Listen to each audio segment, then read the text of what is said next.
Hello, everybody.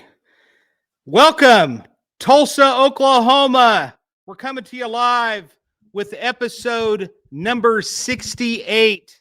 Number 68. Here we go. You're right, Amanda. Here we go. It is September the 26th, 2025, episode number 68.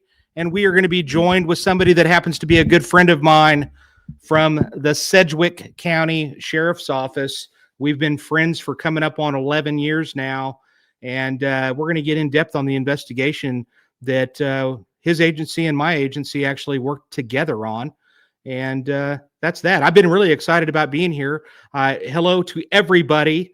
I'm super stoked. I always look forward to Friday nights. I will forewarn you that I'm actually up to be the lead on the next homicide that happens in the city. So let's just hope that I make it through this episode, which I'm pretty sure that we're going to. I hope so. To tell you about I wanted to mention this. I'm a little marble mouth right now. I meant to mention this to everybody a couple of weeks ago that I wanted to thank the partnership of domestic violence. It's this organization. There we go. Domestic and Sexual Violence and Stalking Partnership Conference. Myself and another detective from the Family Violence Unit or Domestic Violence Unit, we went down there and we spoke and did a case study, and they welcomed us. They actually wanted us. It was sponsored by the Oklahoma Attorney General's office.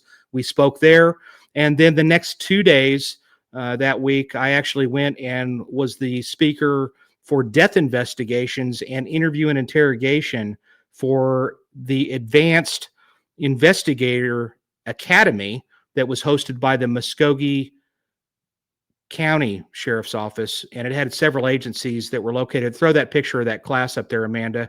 There was there you go. There was cops from all over, from the Sac and Fox Nation, Osage Nation, Muskogee County, Shakota Police Department, and many other police departments were located in that area, and they joined us. It was a 3-week academy, and I was honored to be there as speaker for a couple of those days. So it was a lot of fun. My brother actually spoke with that thing too after me, and he wasn't excited about following me because my topic is much more interesting, trust me. But he is a dynamic speaker. Aside from that, today I learned I'll also be speaking in Indiana and Kentucky. And the Kentucky event, I don't have a definitive date on that, but I will tell you, for those that ask, I've already told you about the Arkansas the Arkansas event that's going to be November the 21st at the U.S. Marshals Museum. I will be speaking there. The doors open at like 6 p.m. You're welcome to come in there. There's like a meet and greet for an hour, and then a couple of hours after that, I will be speaking. Or it'll be for 2 hours after the first hour. I'll be speaking, and I know that a couple of people that are sitting in here tonight. Steph is actually going to fly down from, I think she lives up in Michigan, and then Phyllis from Virginia. A couple of the viewers are actually going to fly in for this, and so that'll be a lot of fun. A reminder: if you are watching this, try to like and subscribe. I appreciate it. I noticed that a lot of you have done that. Please do. And it helps with the algorithm. So like and subscribe when you're tuning into this, whether it be on Spotify, Apple. If you're on those, please leave a comment. If you're on Rumble, do this. It's a thumbs up. It's very easy. It takes you a micro of a second to do that, and we appreciate it. So I can't think of anything else that I really want to get into. Oh, I was going to say this real quick, and I wanted to mention this real quick, is that thing I'm going to be speaking at in Western Kentucky is going to be the second time I'm speaking at a domestic event. It's going to be for domestic violence, etc. Now, I know a lot of you are sitting around thinking, man, I don't know that I want to go to a domestic violence event. That doesn't sound like fun, but it's entertaining, trust me, and very educational, and one of the few times that I actually speak to the public. I think it may end up being at Bally's. I think we're looking at Bally's Casino there in Evanston, Indiana, which is right across the river from Kentucky. But it's for the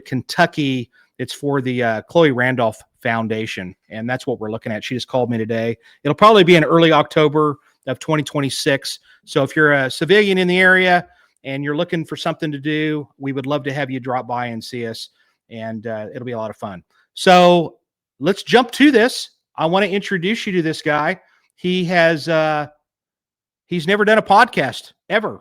And he actually has messaged me a few times. And today he called me during the afternoon and he was like, I just want to go through this again. And I said to him, I said, hey, John, there's no need to be nervous. And he's like, hey, man, I'm not nervous. I'm not nervous. But I do appreciate, and I don't think he really is, but I do appreciate the fact that he wants to know what's going on because he wants the best product that he can give you. Basically, he works for Sedgwick County. Sedgwick County is where Wichita, Kansas is. Tulsa is the 47th largest city in this country, and Wichita is number 48. So that gives you an idea of the size of the major city that he lives at, and the county that he patrols is the surrounding area. John Gil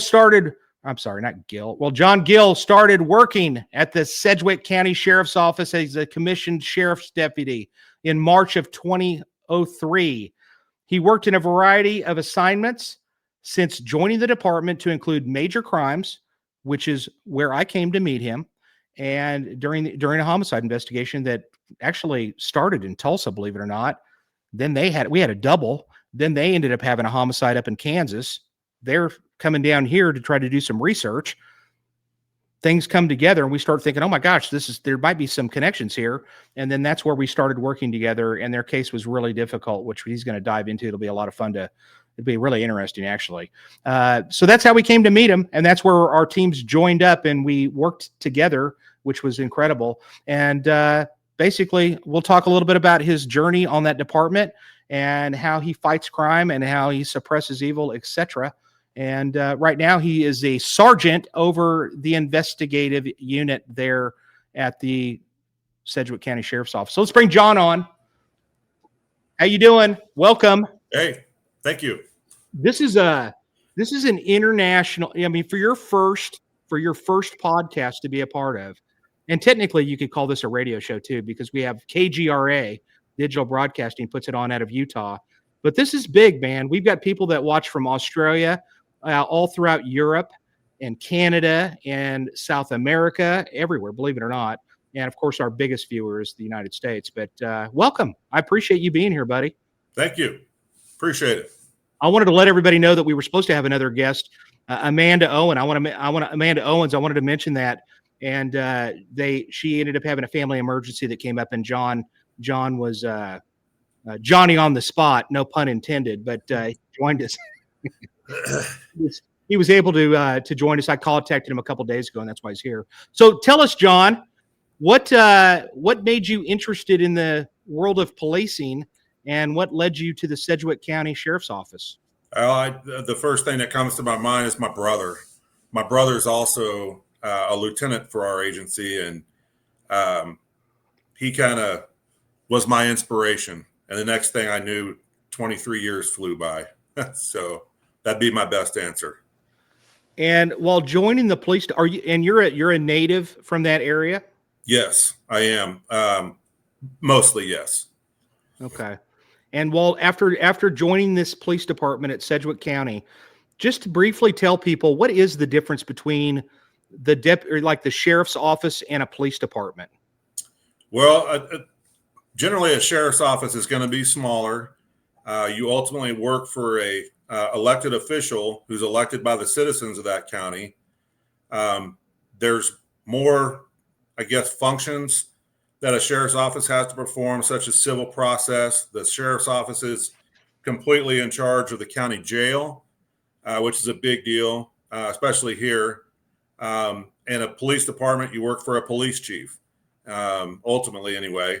And usually police departments are larger and more urban. We tend to be somewhat rural, but also there are urban areas that we handle also. Right. With Sedgwick being the huge hub, I'm sure it's a big city. And so from there, you get on the department, and just kind of tell me what your progression was throughout your department. Because you're one of the rare, I mean, it's pretty rare, isn't it, for a deputy to just go straight to the streets? Or does maybe it's not. I don't know. I know some agencies, they make you go to the jail first. I think here at Sedgwick County, it's a good thing if you do that. I did not work at the facility, that being the jail. I don't think there's anything wrong with that. But You can go straight to the streets. I mean, especially if you have prior experience, college degrees help, things of that nature. Okay. And so you joined the department in 2003, and in joining the department, kind of tell me what your journey was from that point forward until you are, where you're at today as a sergeant in investigations. Sure. So I started on patrol. I worked the night shift for around 7 years. And then I did a rotation in investigations that I really enjoyed and kind of got the investigations bug, I guess. I got promoted in 2009, went and worked some narcotic stuff, worked some general crimes for quite a while. And that's during that 10 years when I met you, obviously. About 3.5 years ago, I got promoted to sergeant, and I went back to patrol for about 3 months. And then I got transferred to investigations where I am now as a supervisor. And what is the population that you patrol? And it roughly, I'm not going to hold you to the number exactly. So Sedgwick County is around 525,000. The city of Wichita is around 400,000. So it's not a small area. It's very comparable to Tulsa, I think. Mm-hmm. And how many deputies do you have, or sworn people do you have on your department? Commissioned deputies, about around 220. I don't know how many people work in the jail, but around 220 commissioned. Okay, so it's a reasonably sized department for sure. It's not, just to kind of give you I'm trying to think of another department that might be about that same size. It's a good sized department. Nevertheless, you guys drive all over the place. I mean, that's probably a pretty big county area that you patrol. And so, I mean, do you have any idea how big that is? 1,008 square miles. Okay, so in comparison to Tulsa, we patrol 196.8 square miles. So we're about 20% of the size of what you deal with. That's a big area, huge. Well, most of that is comprised of the city of Wichita, though. So that's just the Sedgwick County in general. So sure. But if you did want to patrol in the city limits of Wichita, are you prohibited from doing that, or you're allowed to do that? We have jurisdiction anywhere in Sedgwick County. So okay, there you go. Yeah. All right. And then the other thing that I'd kind of talked to you about previously that I was interested in is BTK, just to kind of make mention of that briefly. Yeah. I'd asked you, I said, did BTK ever strike in the Sedgwick County area? He did.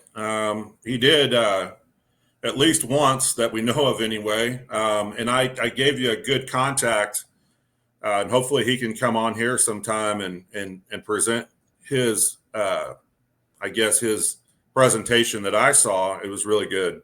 But yes, he did murder one person in Sedgwick County. And he did reach out to me today. So hopefully we'll be able to, yeah. So I appreciate it. If you reached out to him, I appreciate it. So if you want to even explore, John told me, he goes, hey, by the way, they're hiring here in Sedgwick County for both the jail and to be sworn or commissioned to be a commissioned officer out on the streets. So if you're interested in that, go to careers.sedgwickcounty.org and see what they have to offer. I'm sure it's pretty comparable to what we offer here, other than the fact that you better have a freaking jacket, because let me tell you something, John, it gets like measurably cold when you get to your area, buddy. It gets cold here, but it's a whole nother level of cold where you're at. So be prepared for that. And if you're good with the cold, then it might be a good fit. All right. So let's talk about, all right. So you're going through your career. You've done all this stuff. Let's talk about basically this homicide of Mr. Childress, and kind of start us out and telling us what happened, how you guys found out about it, and go from there. Sure. This incident happened on February the 15th of 2015. So we're north of 10 years ago. This case started out as a 911 caller that was driving on a rural road. It's 69th Street North in Sedgwick County. Basically, for reference, It's about 6 miles north of Wichita State University.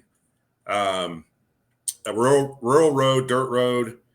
Somebody's driving down that road and they call 911 and say, hey, I think I saw a body on the side of the road. So some deputies go out there. I don't think they missed the perpetrators by much, really.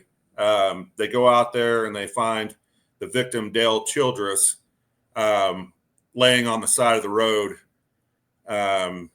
And he's been violently assaulted. Obviously, he's been shot 3 times in the face and head area, and also shot in the back. So I've also worked on cases here locally that are body dump cases where you may have a scene somewhere else and the body's dumped in the county. We could tell right away that this was not the case just based on the amount of blood that was there and some of the other evidence, shell casings and things of that nature. So my supervisor at the time called me. I went there to this scene. And before I forget to mention, this is not a me case at all. This is a concert of people working together here locally, and our lab was fantastic on this case. And I think you'll agree as we go on, but he was, as I mentioned, shot several times. And he was right in the middle of the road. There was nobody tried to conceal him, which they probably could have done. But what we started noticing right away, and this is where our lab did a fantastic job, were some tire impressions. And if you'd asked me before this, are tire impressions, worthy of anything, I'd have said no way. That's not going to work, type thing. There's also some auto glass very close to his feet that's been broken, and recently it looked like. So our lab processed this scene. They also collected a orange crush bottle that one of the lab investigators thought was kind of weird. That was just in the middle of the road. They thought it was weird, and they had the intuition to collect it, which was awesome. And would later bring this whole case together. But this guy, Dale, he had no ID on him whatsoever, no cell phone. He had basically a crack pipe and a lighter in his pocket. He also had a turnpike toll booth ticket from down in your area at the Hallett Plaza, which is on the Cimarron Turnpike as you're going right into Tulsa or coming right out of Tulsa. Mm-hmm. To the west. Yeah. The other interesting thing about this scene is that in his pocket of his jacket that he's wearing, there's also auto glass, small shards of auto glass in his pocket, which indicated to us that he was probably standing when whatever glass was broken. And I mentioned the shell casings that were there, so we knew that it happened there. And again, our lab did a great job documenting this scene. They took really good photos of these tire impressions that become really important in this case later on as time goes on. Well, let me ask you this, John. Let me ask you this real quick, John. Based on what you're kind of saying, where you're talking about how it looked to you that he might have been standing. So what do you surmise might have happened leading up to this shooting? So in retrospect, after we've investigated this and as time has gone on, I mean, at the time we thought maybe he'd have been standing next to the window and somebody shot him from inside the car or something. We didn't know. Now I think he was standing in the doorway of that car is what I think. And I think that my personal opinion is he was shot in the back first to basically to subdue him. That's what I think. Based upon interviews and based upon some other stuff that we've done later on in the case. Yeah. So we documented that scene very well, but we had that turnpike toll booth ticket, which we knew was going to be a key in this case from the beginning. And I basically went out to the scene and looked around for a while, and I didn't think that this case was going to have it. I didn't think I was going to be involved in this case. but myself and Detective Knoll, who worked with me, and you know him as well. Oh yeah. They asked for volunteers for somebody to go get video of this turnpike incident. And so we were the ones that raised our hands and said, yeah, we'll get up first thing in the morning and we'll go down there and get this video. And once we got down there, we got called from Wichita and they said, hey, this thing is connected to some Tulsa stuff. You guys need to go to Tulsa right now and contact this detective. And so that's when things really started ramping up. So we did. We went to Tulsa and met up with your esteemed colleague, Detective Zanoni. And he kind of informed us what we were dealing with at that time. Yeah. Yeah. And just a reminder, this is in February. And so we had a double murder that happened on Thanksgiving Day here in Tulsa in 2014. And it involved these two young ladies, Amanda Douglas and Jennifer Suter. They both were gunned down at an apartment complex located in East Tulsa. Both of them had been killed. And just to kind of give a little bit of our background, just slightly, is that they observed what appeared to be a black male walk up on the two females, and the individual was seen getting into a gold Pontiac, possibly a Grand Prix. And the vehicle left the complex and then went to the north from there. And that's kind of what we had. Strangely enough, I actually owned a Grand Prix. So I was like, yep, that's going to be a 2004 to a 2006 Pontiac Grand Prix, because mine's an 05 and it was the same body style. It's just that one happened to be a gold one. And so that's kind of what we had to deal with on our case. And I'll leave it at that because I want you to now. So go from here. You end up calling one of my old senseis, Detective Zanoni, the master of homicide, and you call him up. And what does Zanoni tell you? Kind of what the link is?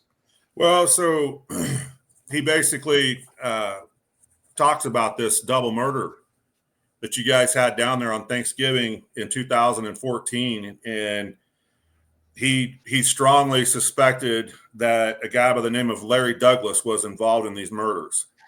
And you know, he was right. He was 100% right. He said there's no way that Larry Douglas went up to Wichita, Kansas and killed Dale Childress. He had somebody else do it. And he was 100% right, you know. And so I forgot to mention that Turnpike toll booth ticket. There was a phone number written down on the back of that thing. And it was Oklahoma City area code. And that was one of the first things that we did once we got to Tulsa was we, sent off for phone records of that phone. That's a very important part of this case too. Okay. So we talked to Zanoni about these double murders here. They actually, during the course of this, and I'm looking right now at your guys' briefs that you send out on major cases, and there's actually like a little locate thing on Dale Childress, which is our victim here in Wichita. Like your people were out trying to find him and talk to him because they thought he may have had something to do with this double murder in Tulsa, or at least he might have been a witness. I wish that he would have or that we could have located him then. That's just not how things turned out. So, well, I think I think that, I think if word had gotten out that we were looking for him earlier, it's just that we didn't know about him until up until this point, really. Yeah. And had that happened, I think he would have been killed probably in Tulsa, if truth be known. Probably, yeah. Yeah. But so this is the interesting part as we're going here. You really had nothing. So when you hear from Zanoni, that had to give you a little bit of excitement because, essentially you've got one of those whodunits is what we would call it, where they're very difficult, especially now. Did you have him ID'd relatively? How long did it take you guys to get your victim ID'd? It was within 24 hours. I know that. So once they ID'd him, there was some link to the Tulsa case somehow, and that's why they sent us to Tulsa. And I forgot to mention too that the Turnpike video that we received from that Hallett Plaza kind of gave us a little bit of what we were looking for. It looked like we were looking for like a green or dark colored, possibly Buick. And so we were able to at least get some sort of a vehicle description. Our agency released that and said that, hey, we're kind of looking for this car or whatever. Because frankly, I don't blame them. We really didn't have a whole lot going on at that time. We didn't know, where we were going to go with this thing. So we knew what kind of car we were looking for, which is a good start, I guess. Amanda, get ready to cue that video up. But go ahead, John. That first video. But John, go ahead, and she'll. I just wanted to have that ready for us here in a minute. Go ahead, John. So we did get the phone records back from that phone number off the back of the Turnpike toll booth ticket. We got those records back, and we started looking at, all right, who was in contact with this phone number around the time of the murder? We want to talk to whoever that is. And we had a Tulsa number that was in contact with that phone that seemed something about it seemed kind of weird. And we just really didn't have anything at that point. We were out of leads and didn't really have much. And I just cold called this number from my cell phone. And I'm not going to say her name or anything, but a female answered my call. And basically I told her who I was and what I was doing. And she agreed to meet Detective Knoll and I at a local McDonald's there in Tulsa. And I had said to you today when we were talking that I didn't want to forget that, I learned a lesson on this case. Well, I learned several lessons on this case, and one was never to underestimate anybody, and this is a girl who was a criminal, that lives and probably still lives in the Tulsa area. And I would credit her hugely for this case getting solved. Noel and I talked to her at that McDonald's. We sent the recording back to Wichita. We got a transcript, and she basically identifies our killer. We had to work. She had a street name for him. We had to do some work, but she led us in the right direction to get there. Incidentally, how did she know that? She was familiar with Larry Douglas. I think she worked for him. I think she delivered dope for him. I think she did some other criminal stuff for him. She was familiar with the players, and she knew Dale, who was killed up here. She knew him. And she knew our suspect, who his name is James Marshall. Yeah. What was James Marshall and Dale Childress's, what was kind of their roles, or what was their friendship, so to speak, with Larry Douglas? So based on our investigation, these guys are foot soldiers for Larry Douglas. They were delivering dope for him. They were obviously killing people for him. And they basically just worked for him, whatever it was. Mm-hmm. That's just two of them. So there's other people that were involved with Larry Douglas as well. Larry Douglas is quite a prolific criminal, and when we get to the end of this, obviously we can say that he's behind bars, and that's the best place for him. I think you would probably agree with that. I do. Actually, I'm writing something down because something just dawned on me about Larry Douglas used to deal dope out of an apartment where I have an unsolved murder from like 2011. So I'm like, okay, make note of this. I need to look into something. So anyway, see, just by brainstorming here, you never know what might come from it. That's good. And I've heard that before, but I need to do something with that. So nevertheless, so here we are. You've talked to Tulsa.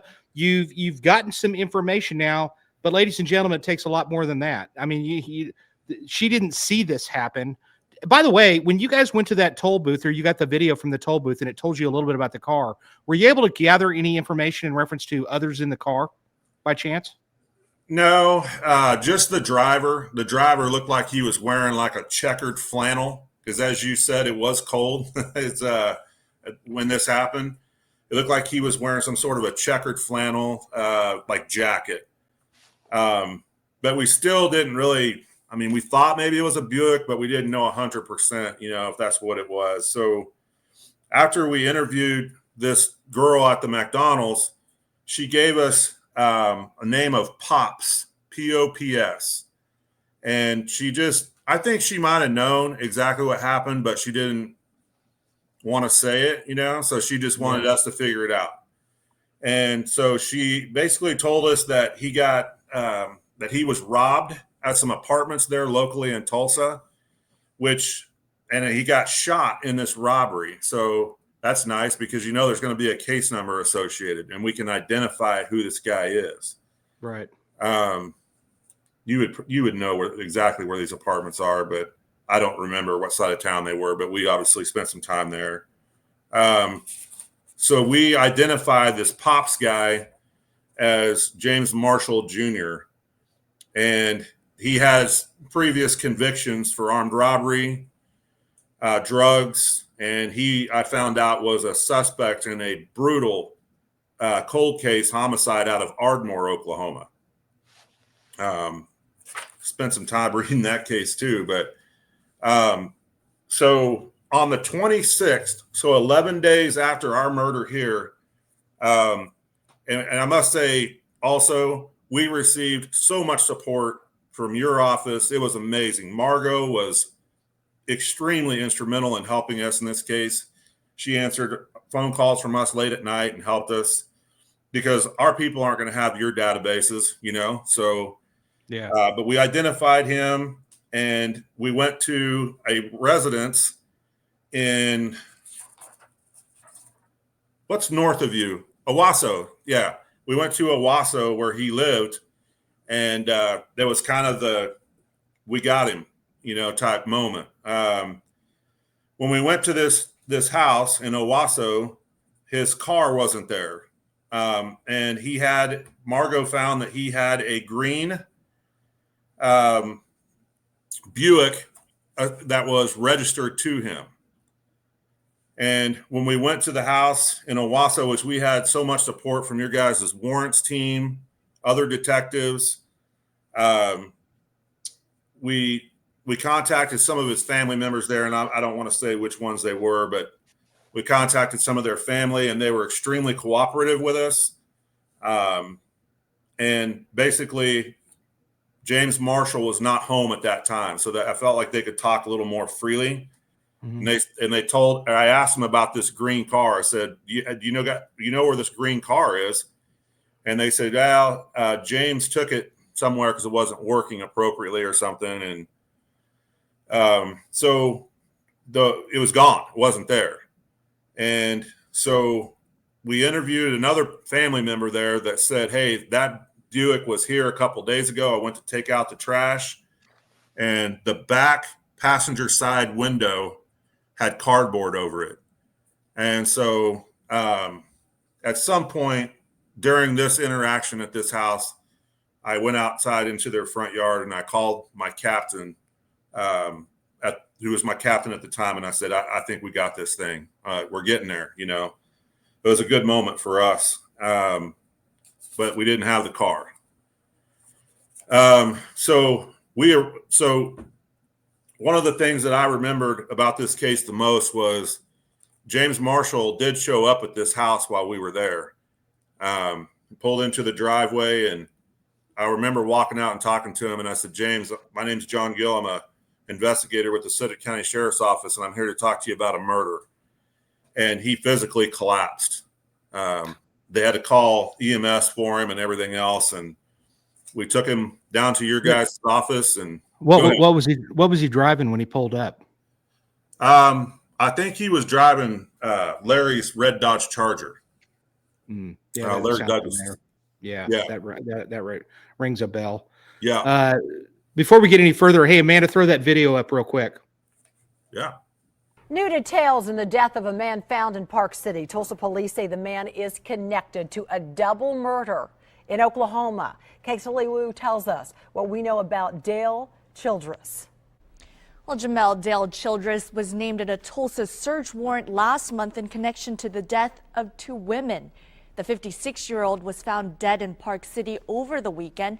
Childress was named in a search warrant last month in connection to the shooting deaths of 37-year-old Jennifer Suter and 26-year-old Amanda Douglas outside a Tulsa apartment complex. Sedgwick County Sheriff deputies are trying to find out how Childress got to Park City, but believe he was shot where his body was found. Deputies have finished searching the area where the shooting happened. Now, the sheriff's office is still asking for your help with information in this case. If you saw anything suspicious on Sunday between 5 and 6 p.m. on 69th Street between Oliver and Hillside, call the Sheriff's Investigations at 660-5300. Yeah, and before you move from that moment, or where you were going to start up again, Amanda had asked, what was the reason for basically the 2 females getting murdered? And that, like I said, that happened on Thanksgiving. So this is like 3 months before John's case, or their case up in Sedgwick County. And really, you got to remember, Amanda Douglas was the wife of Larry Douglas, and they shared children. And there was a domestic assault. And this is the intel that we were getting, is we looked this up, and there was a domestic assault that had taken place. They were currently separated, and this court case was on the verge of actually going forward. And we believed at the time that he didn't want it to go forward, and so he wanted to probably have her killed. Essentially, that's what we were suspecting anyway. And what we did on our end, before that we get to that, just to kind of give you a little bit more that kind of ties this thing together a little bit, is we started looking around all over the city for this gold Pontiac Grand Prix. And lo and behold, we happened to find that there had been a Pontiac Grand Prix stolen from an open garage in far south Tulsa. We looked into that. This guy was, I can't remember. I want to say that this guy was all over the place. We had a feeling that maybe he might have known somebody, and it could have been like a rocks for ride is what we would call it, where basically somebody just takes their car and maybe gives them a little crack cocaine, and then they take their car. And that's what we were suspecting at the time. Well, anyway, we knew kind of what kind of car we were looking for now. Gold Grand Prix stolen. Gold Grand Prix pulling out of this parking lot after a murder. So we think we know the car that we're looking for. And it just so happens that Ronnie and I, patrolling in deep East Tulsa off of, we're pretty far out east near Eastland Mall, if you're listening from Tulsa. And we happened to come across this car. And somebody, we didn't know if anybody was in it. We didn't know if it was somebody was in an apartment. And so we ended up sitting on this car for several hours. I mean, it probably was 5 to 6 hours.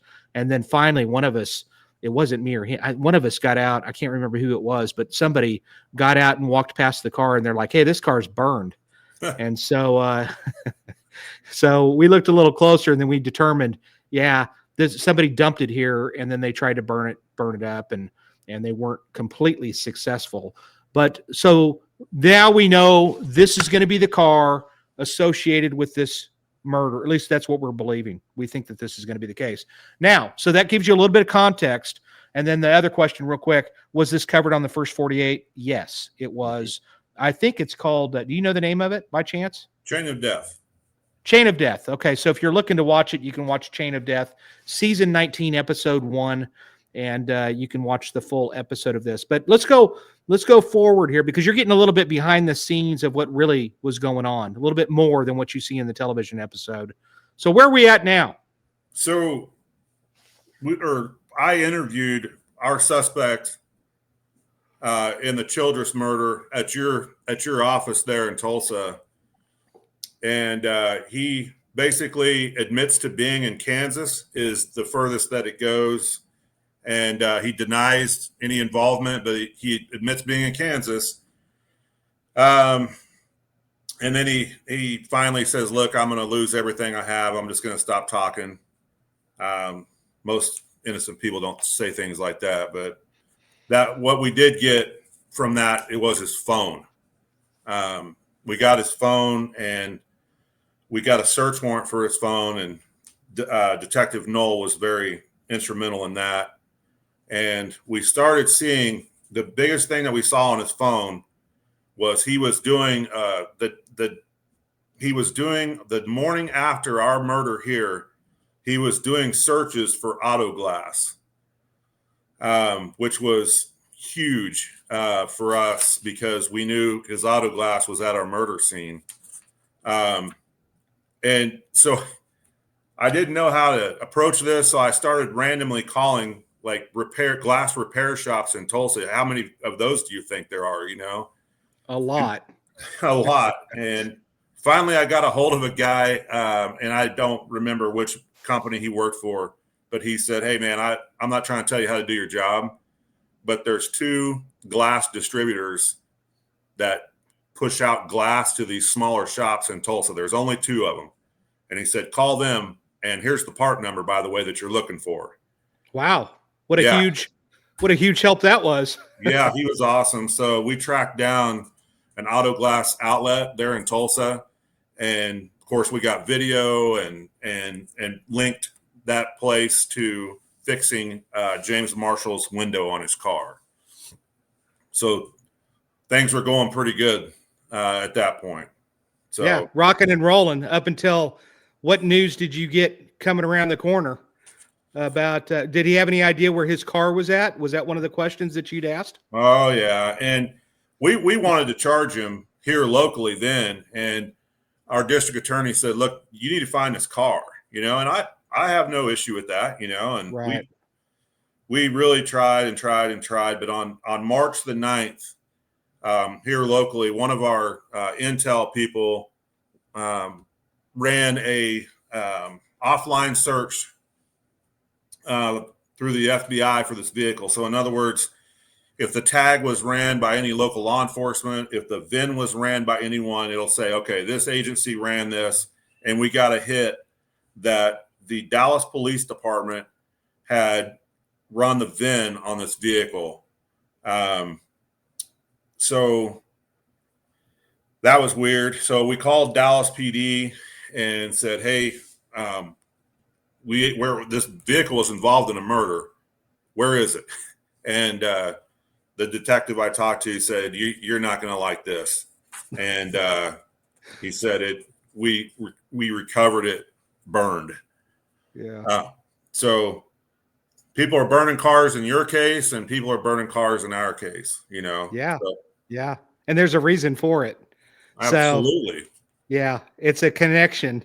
And that's why we were really excited about it. Even though it's burned, that's a piece of circumstantial evidence, Yep. and it tells the story. And so anyway, what did he ever in the interview, just out of curiosity, did he ever mention to you why he was in Kansas, or No. if he ever was in Dallas or that area down there?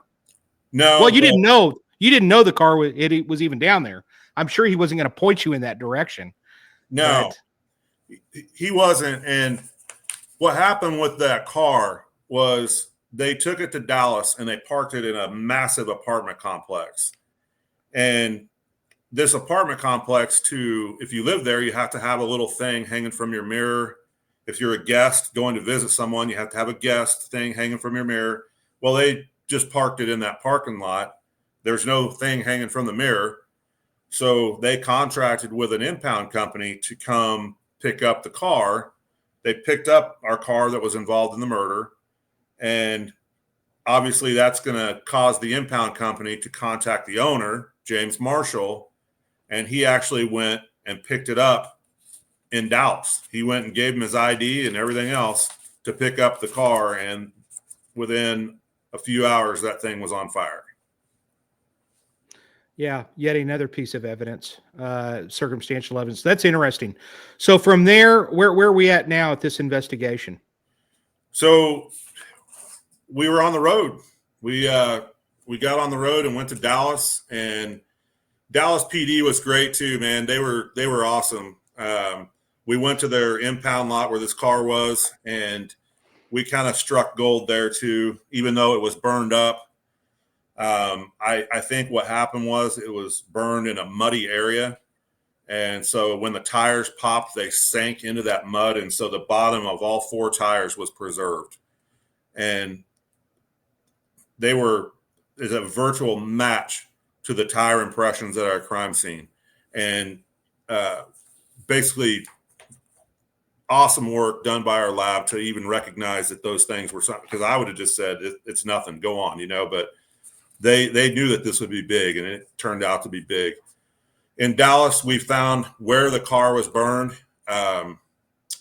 We did a bunch of stuff there in Dallas, but the actual bumper was still there at the scene where the car burned.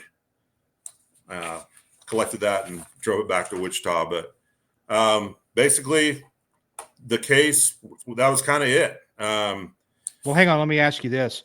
What about the right rear window? Was there any remnants of that, or was this fire so significant that all the windows were just destroyed? They were all destroyed. I mean, trust me, I looked inside the car. We actually did a search warrant and searched that entire car in Dallas. But our local district attorney did charge James Marshall with murder. And at some point, we had at least one hearing here locally where some of the witnesses from Tulsa came and testified. And when I say that's it, that wasn't necessarily it. I think really that's kind of when the case really started getting some steam. James went through the court system here, and he ultimately got sent to prison here in Kansas. I think he got a 17-year sentence,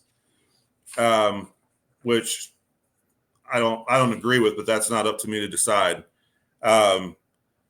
He went to prison here, and one of the things in this case that was very interesting, I thought, was at some point in time, I contacted the U.S. attorney in Tulsa, and I contacted our local U.S. attorney, who I have a great relationship with, and they said, hey, we'd love to help you, but you need to go talk to this Tulsa office. This is where this is all occurring. And so I saw a federal case all day long on this because we're crossing state lines and burning cars, and there's dope involved, there's murders involved. Yeah.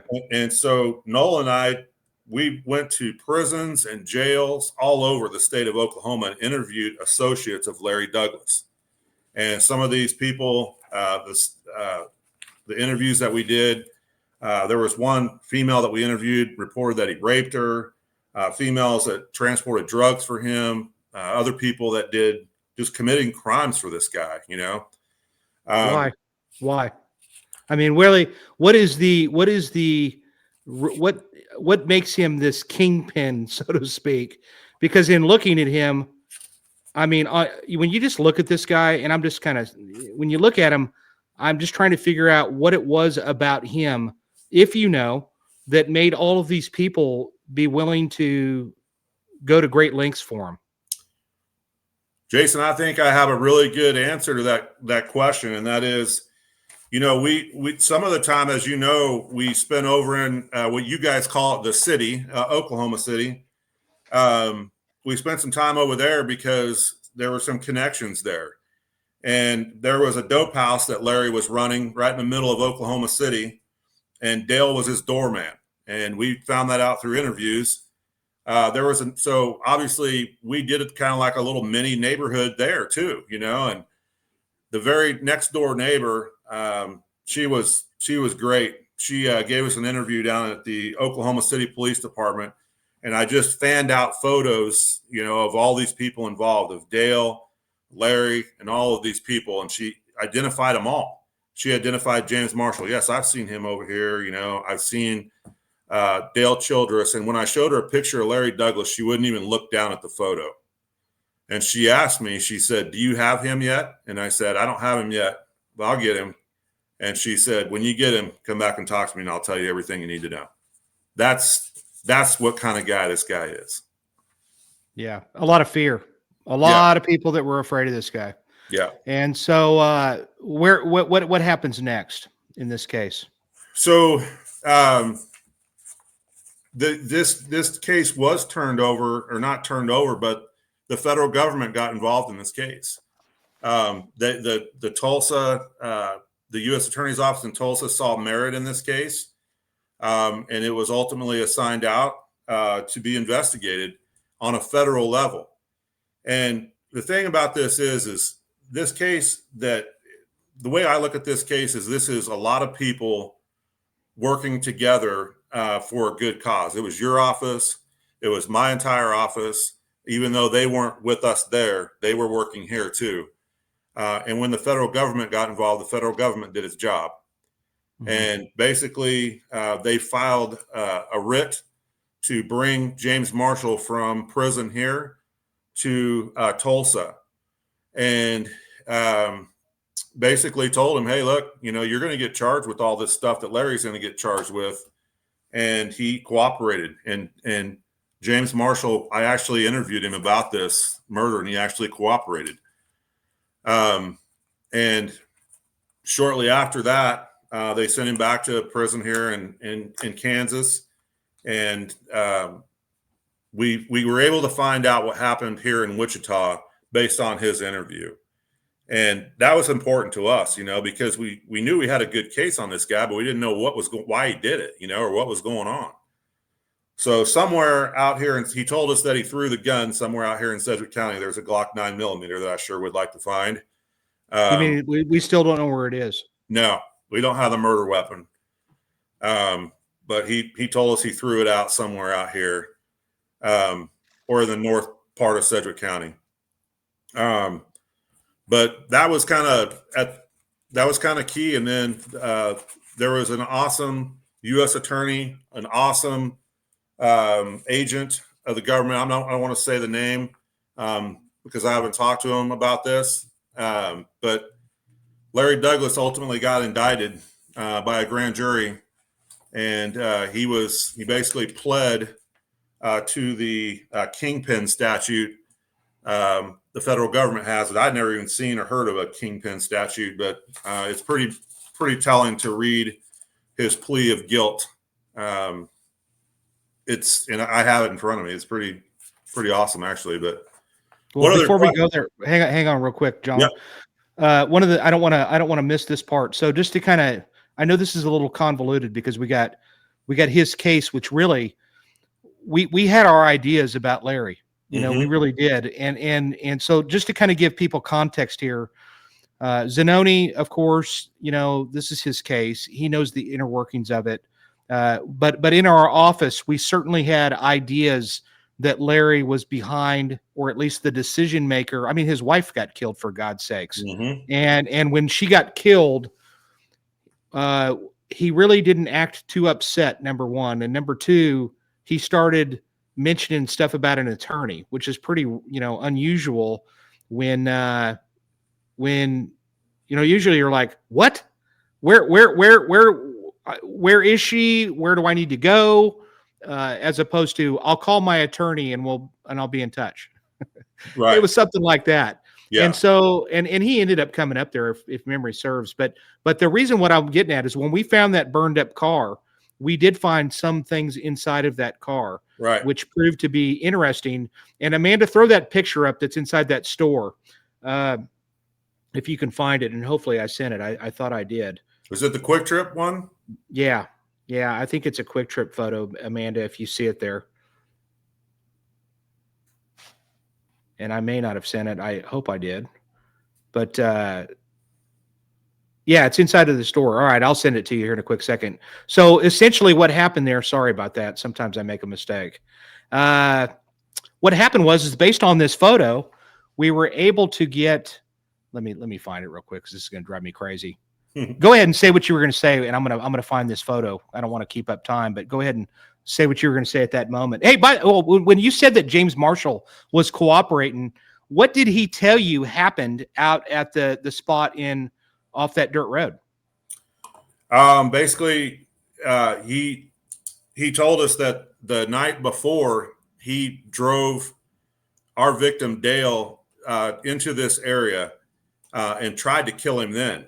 But his gun malfunctioned, and we have evidence of that, cell phone evidence that he did come into this area the night before. He told us that he went back to Larry, and Larry gave him another gun and told him to go kill Dale and throw him in a wheat field in Kansas. He was trying to separate himself from your area, basically, because he'd already killed those girls, and he was trying to separate himself. Yeah, and the second girl, by the way, that second girl that happened to be killed, she just happened to be she was killed because she knew the wife. She was at the wrong place at the wrong time, and she just happened to be hanging out with her that day, and that's why she ended up getting killed. I don't think I'll be able to find it in time. Very unfortunate. Very unfortunate. So what we determined in our case is that there was a young man what's his name? Quantel Alverson. Yeah. So we get Quantel Alverson, and we are able to link him to a Quick Trip. And the Quick Trip is actually the Quick Trip that's just north of where the double murder happened. And also in that video with Quantel is Larry, who we believe to be Larry Douglas, and it's your guy. It's the guy that's dead. Your guy, Larry, what's his name? Dale. He was there. Yeah, he was there too. Yeah. Yeah. So you have Dale. Just to kind of make this to paint this picture. You've got Dale in the Quick Trip. You got Quantel Alverson, who's the guy that we believe is the double murderer, and then you've got Larry. We think it's Larry because he's really careful about protecting who he is, but it looks like it's going to be him. And the three of them are together in that store, and that's kind of what happened. And so essentially, what I believe happened, and Z, if Z was here, he could tell you a lot more. This is kind of like a career case for you, and it's kind of a career case for Z, so to speak. Out of all the 129 cases he had, this is one of those that really stands out. He hated it at the time, I'm sure, but we all kind of did. But now you've got the connection, you've got the association, you've got all this going on. What led us to that store? I think we found some gummy bears or something inside of the car, or something stupid like that. And what we can do with a store is you can basically search, okay, well, what did you guys sell at the store that day? And we found that he had made a purchase. So essentially, at the end of the day, he did a double murder for like a package of gummy bears or whatever they were. And I think a promise of, it was some ridiculous amount. It was like $500 or something. It was something ridiculous. Do you remember do you even know? I can't remember what it was. It was something stupid. Yeah, it was ridiculous. And so they offered him basically, even after he was convicted. He ended up getting convicted. He would not talk. He was a definite ride or die. He's one of the ones that I have. Did you ever talk to him afterwards or make attempts to talk to Quantel? Man, I thought about it, but I never did. It must be mentioned also that from what I talking to Zanoni, Larry Douglas's ex-wife was putting money on his books at the Tulsa County Jail. So there's that connection too. Yeah, on Quantel's. Yeah, I remember that now as well. And yeah, I mean, they offered him a more relaxed prison environment, but he wasn't a taker. And so he ended up getting life without parole ×2, and probably to run consecutively, which means that he doesn't get out ever. And he never talked about it. I don't know where he's at exactly right now. I assume he's in a pretty rough prison, or it's one of those maximum varieties. But he was a young man when he did this. I think he was 25 years old, and he was yet another. I think I'm going to call him a crash test dummy. That basically was just one of those. And let me. The other thing I want to add. Let's go back just real quick. When you're talking to Marshall, did he ever indicate that there was anybody else with him when this happened, or I might have asked you to just kind of go through that again. What was going on? What did he tell you about how this went down? I know you said he threw the gun or got rid of it. Yeah. How did this go step by step at that car on that dirt road? So one of the things that I can take away from talking to him when he finally did talk was, and you, Jason, have probably seen this a lot more than me, but there are some things that a criminal will never admit to, and especially acts of cowardice, things like that.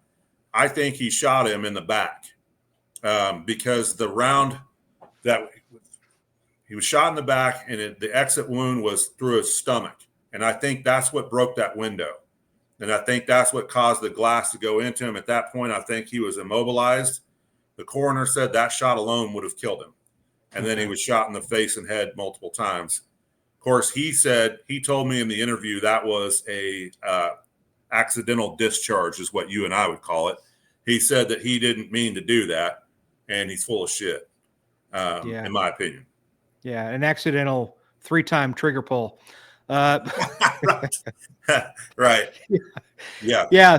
Well, maybe he felt bad for him because he was in such pain that he just wanted to make sure that he didn't suffer. So, but nevertheless, and I know that there was some suspicions that Larry Douglas's son might have been with him on that little trip. Yeah. So sorry, I didn't address that.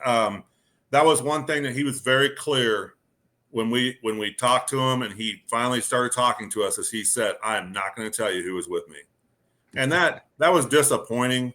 Well, no, you know what that is, John? That means there was somebody else with him, and I have a feeling we both know who that might be. Yes. So, yeah, and there's a reason why I am not going to tell you who else was with me. Right. Exactly. You know? Yeah, because if it had been just anybody, maybe out of the fear of this individual. So now Larry ends up doing all the, does he plead guilty, or does he get found guilty in the federal system? No, he pled guilty, and I think that they were going to come at him with life if he didn't plea, but he did plea, and basically there's 2 counts to his that he was charged with, and his plea of guilty was that he was selling drugs, lots of drugs in the Tulsa area.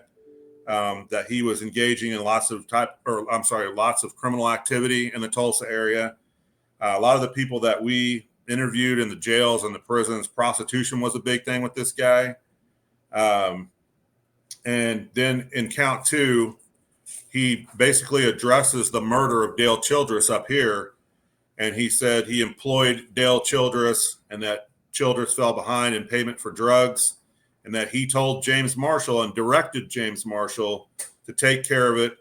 And he also, in his plea, says he knew a firearm was going to be used, addressing his concerns with Mr. Childress. Yeah, I mean, he basically confessed to a murder and never even came to the state. So, yeah. And another quick question is was there any ballistic comparisons or any matches to the murder from Wichita to the double murder here in Tulsa? I don't know that we ever looked at that. Yeah. I mean, I don't know if you guys run NIBIN or what you guys do there, but I mean, yeah, we do. We do. I do. And I think we do. And I would think that, NIBIN wasn't quite what it is today. Right. That might be worthy. You know what? I might look into that when I get to work. That's kind of an interesting thing. I don't even remember the caliber, to tell you the truth. It might have been a different caliber, because I think if it was the same, we would have been all over that. So yeah, I think so too. Yeah, I mean that's homicide 101. So I think it was a different one. I want to say it might have been a 40 actually. That kind of stands out to me. That's what I was going to say. I thought it was maybe a 40, but after 10 years go by, we're warranted to forget a few things, I guess, huh? Yeah. So basically, here's what the deal was, ladies and gentlemen. This is kind of what happened. Larry Douglas wanted his wife dead. Okay, that's basically it. And the reason why is because he didn't want to go to prison and for this domestic situation. And probably, I'm going to go out on a limb and say that he probably had fear that his kids were going to be taken away from him, and he's not the child support kind of paying guy. Okay, that's not what he had in his wheelhouse or in his future. He didn't really want to be a part of that. So what does he do? He enlists this crash test dummy by the name of Quantel Alverson, and who helps this along is Dale Childress. Mm-hmm. And so when this ends up happening, and then he starts getting wind that the Tulsa Police Department is starting to narrow in our search based on phone records and this and that, and we're starting to knock on doors. We're starting to find people. Word is getting out. And that's when Dale, and I can tell you for a fact, we were looking for Dale. Mm-hmm. And Dale, the word gets out because we're knocking on doors, etc. And that's when Larry's going, we can't have Dale be the weak link here. And that's when he enlists another trusted employee, and that being your guy, Mr. Marshall. And then Mr. Marshall probably goes, "Hey, bro, we need to go up and we need to go do a job up in Kansas." And that's where he gets him out of our state into your state, into that area, and then he kills him. And that's where we're at. And then now we're going to start covering our tracks because the cops are right on our heels at this point. And so, Amanda, throw up that video real quick. I want to mention, well, hang on a minute, Amanda, that second video. But before we get there, I got to tell you, John, kudos to you guys. We kind of built, all of us in our office, and most of the people that were even in the office at that time aren't there anymore. There was unfortunately John Brown passed, and you called me immediately thereafter. And, man, I appreciate that. We appreciate that. We had, Mark Kennedy, myself, Zanoni, most of the young Jedis that are in our office today weren't around then. But man, I'll tell you what, you guys lived in Tulsa. All this thing was going on, man. Or commuting daily. And in the midst of doing that, I couldn't imagine. It was like you guys were an extension of us and vice versa. We were both working each other's cases as if it was our very own. And I don't remember what the heck I came across on a jail call, but it was something pivotal. I just don't remember what it was. But even then, I mean, we were listening to jail calls. We were doing this. We were doing that. Everybody was jumping in. And I cannot think of a better example of how teamwork makes the dream work. And this is two agencies that had never worked together in recent time. I'd never seen Sedgwick County running through there. So Amanda, your sheriff came and he did something that I thought was a real class act, and I thought your department was a real class act for doing this. Amanda, play that next video. Also, police detectives solved more than 90% of their murder cases, and they unfortunately had a chance to put their impressive solve rate to the test last week after 9 bodies turned up in 8 days. And they're not just helping solve murders in Tulsa. 2 Works for You reporter Darcy Jackson explains. Darcy. Well, Brian, Sedgwick County Sheriff Jeff Easter says he knew it couldn't hurt to call TPD for help with a murder, but he says that help was overwhelming, and detectives lived up to their reputation. Good job.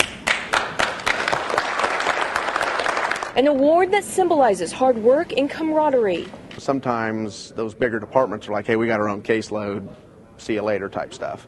We never got that out of Tulsa. For detectives that help seek justice wherever they're needed. We look at everyone as a challenge, and we throw everything into it. Sedgwick County, Kansas Sheriff Jeff Easter drove all the way to Tulsa to honor these homicide detectives. They helped solve the murder of Dale Childress, a Tulsa man found dead outside of Wichita last year. Their guys did it. We just kind of were along for the ride and make sure they knew what road to take.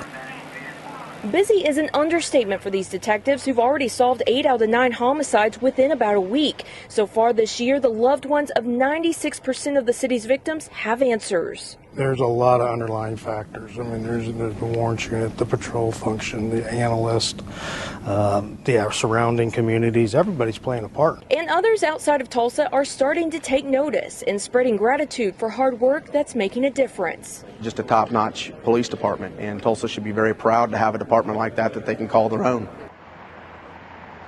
Now, detectives say Childress had been identified as a possible witness to 2 murders back in 2014. That's why he was already on their radars. Quintil Averson is serving 2 life terms for those murders of Jennifer Sudar and Amanda Douglas. Reporting live, Darcy Jackson, 2 Works for You. Yeah, that was a very, very nice thing for your department to do. And it's a lesson to those that are out there to, that was just really nice. And we were very grateful. Ladies and gentlemen, if you're in here tuning in because you're a killer or you're thinking about killing somebody in the future and you came in to tune in to get just a little education as to how we do it behind the scenes, let me give you a little insight. Today, the technology, just don't even think about it. Because can you imagine, John, if we would have had some of the technology back 10 years ago and look where we're at today. You know what I mean?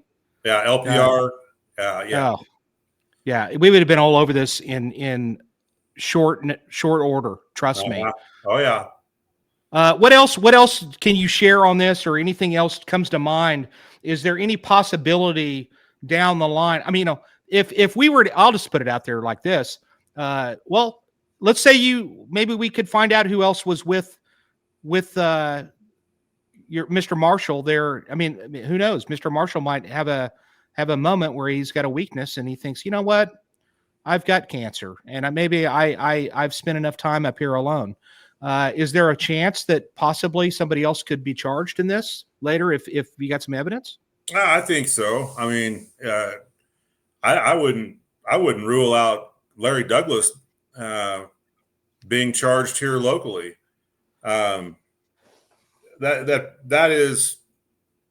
should be my mission as a cop before I retire, is to make sure that guy never gets out of prison. So he's still got more time. I'm not in a hurry at this time. He's locked up. Yeah. And also just, I said it a million times on this case that I would hope that if some people from another agency came into our office here locally, I would hope that we would get half the treatment that we got from the Tulsa Police Department. I mean, you guys threw everything aside and threw everything at this case. The same, I would say, for Oklahoma City also. Those guys were awesome. Guys and girls were awesome. They're rock stars down there. Oh, yeah. And Dallas PD was great. We worked with a really good detective down there. So we really appreciate it. And there was something here recently where we ran down a thumb drive to Margot on a case or something. We just put some stuff together, and that's a good relationship that we have, Yeah, we do. We really do. And I'll tell you what, I got to say, out of all the other times that I've worked with other departments, for the most, I mean, I would say 99% of the time, man, everybody will jump through hoops for you, and they'll just do whatever you need. And you're right about those guys down in Dallas. Of course, all the ones that I knew back in the day, I don't know any of the young guns now, but the Scott Sayers and the Scott Sayers and Jim or Duggan and all of those guys, man. I mean, the list goes on and on. And those guys, oh my gosh, yeah, all of them, man. They would work it as if it was their own, and they'd walk through fire for you. And you just can't. That's a lesson to you if you're listening. You never know when you might need somebody else down the line. And I always try to do that for everybody. I always extend that hey, if you need something in the state of Oklahoma, you can reach out and we'll see what we can do to help you. And if we can't do it, we'll find somebody that can. So anyway, man, John, I'll tell you what, it went by really quick.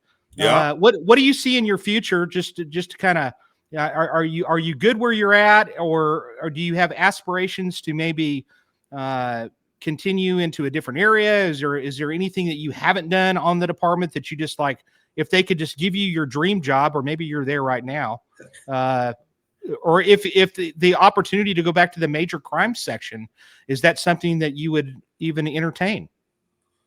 I'd entertain anything, that my passion is investigations. I just really like investigating things or supervising investigations, whatever that may be. I serve at the will of the sheriff, and wherever he thinks that I need to be, then I will perform. So that would be the best answer I have on that.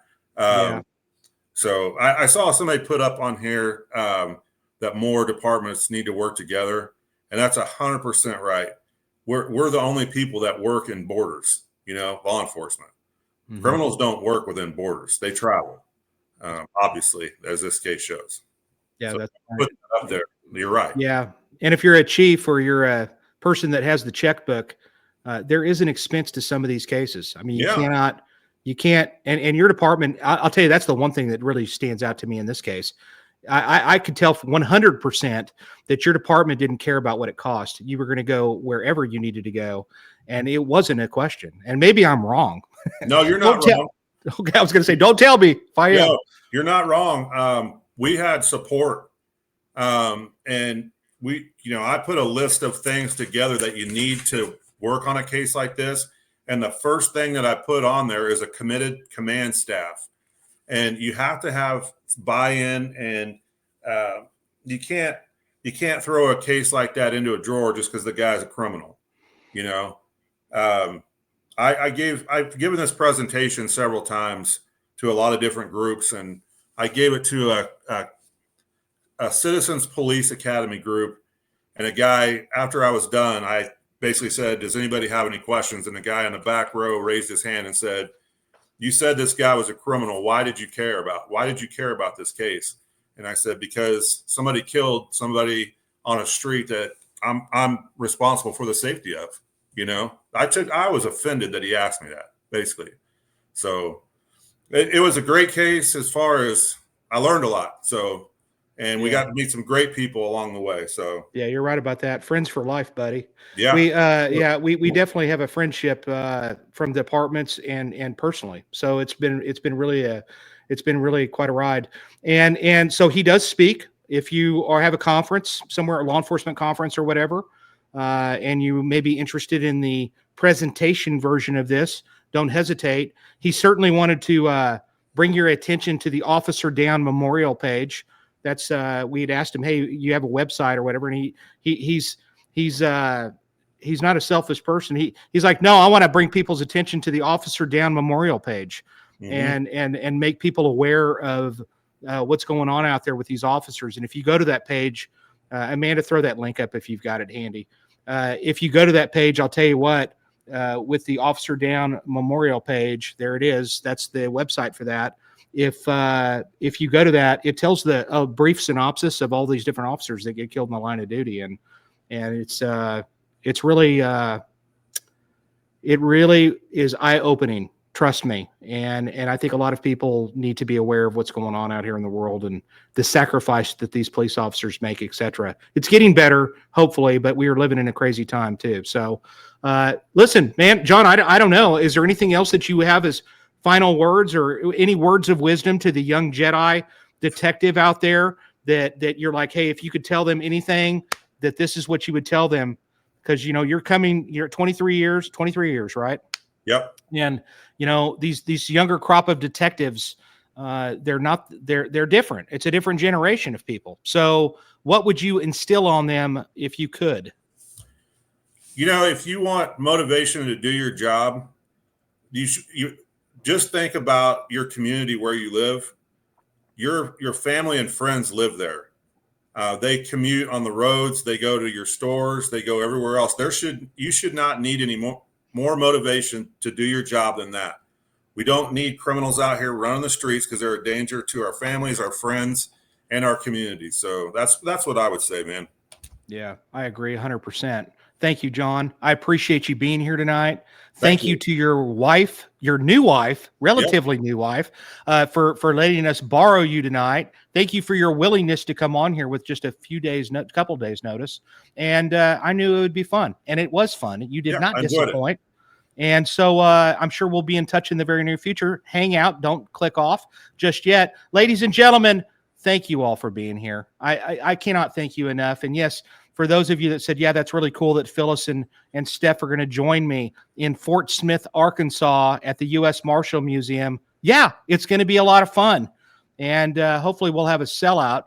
If you're interested in going to that and you're normal and you're not a crazy person or whatever, I don't think that you're going to be in this house, or in this room.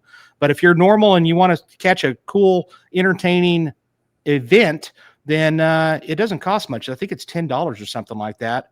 And I think it was a great show, Danny. Thanks for that comment. I appreciate it. I appreciate everybody. This is episode number 68 with John Gil, one of Sedgwick County's finest. I wish you a safe career, and hopefully if you ever need us down here, you know that you can reach out anytime. Absolutely. Ladies and gentlemen, seriously, thank you all very much. Next week, episode, I don't know. We're going to see. I really want to have Amanda Owens to come on here, the sister, where I want her to come on here and I want to tell her sister's story, which is a no-body homicide case that we were able to bring her justice. It's a fascinating story. Hopefully she will be able to join us, but if not, it's going to be Sharon Phillips from Channel 2 News here in Tulsa. And I already interviewed her, but it's a great episode. It really is. And we have a few more coming up in the near future. Hopefully we can get that BTK guy on here, and hopefully he'll be able to join us, and many, many others is going to be great. Ladies and gentlemen, I won't keep you any more on this Friday night. Thank you all for being here. Thank you for your comments. Remember, like and subscribe. Check out the merch in the store. Tell your friends and family about it. And hopefully you guys enjoyed tonight. Until next time, take us out, Amanda.